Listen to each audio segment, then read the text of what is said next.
Hi everyone, I'm Katie, and Jordan's here with me, and we are doing mental health and stress for adolescents in an English class for 10th graders, and the lesson would be about 55 minutes. Our key concept for the lesson plan is recognizing stress and analyzing characters in Hamlet, specifically Ophelia.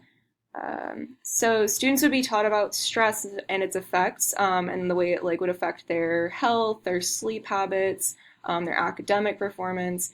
We'll also talk about some coping mechanisms, and while we're reading the play Hamlet, the specific character of Ophelia and all of her crazy issues, they'll find evidence showing how it happens to common teenagers.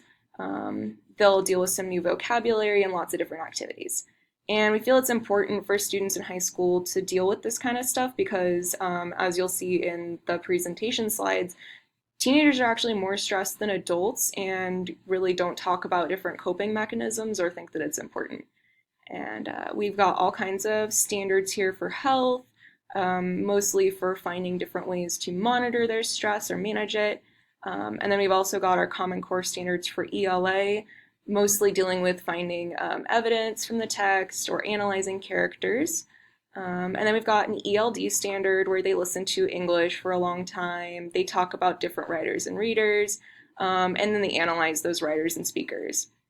And our objectives are that students would be able to recognize the factors that cause stress in their lives, relate the causes of stress to the subsequent effects of stress on the adolescent mind and body, assess their personal stress and how to manage it, and relate the stressors of the characters in Shakespeare's Hamlet to the stresses of their own lives. So we've got some different instructional strategies going on too. So they're going to be making a sticky note graph where the students are presented with a statement or question and they would answer it on their sticky note, and then we would make a bar graph out of everybody's answers. They would also fill out an exit ticket at the end of class to assess their comprehension and answer any questions that they might have wanted to ask but maybe didn't want to ask out loud. We'll also be asking them to think, pair, share, mostly during that question and the presentation slides, and then we'll share with the whole class. And their homework and summative assessment is a journal reflection. And then we've got some different CDI techniques and academic language, mostly just dealing with those big California standards, relating, responding, and creating evidence.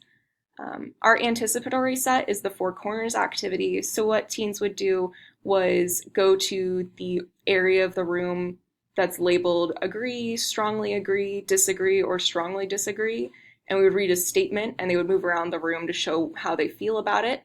Those statements would be kind of on how best to manage stress or things that might cause them stress. And our activity sequence is to turn in their vocabulary cards from the homework from the night before.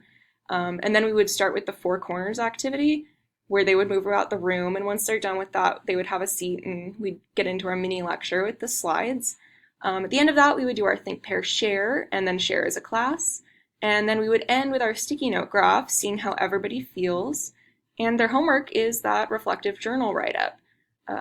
Our two different types of assessment are formative, which is their exit ticket and think, pair, share. And the summative that we actually grade is the journal entry.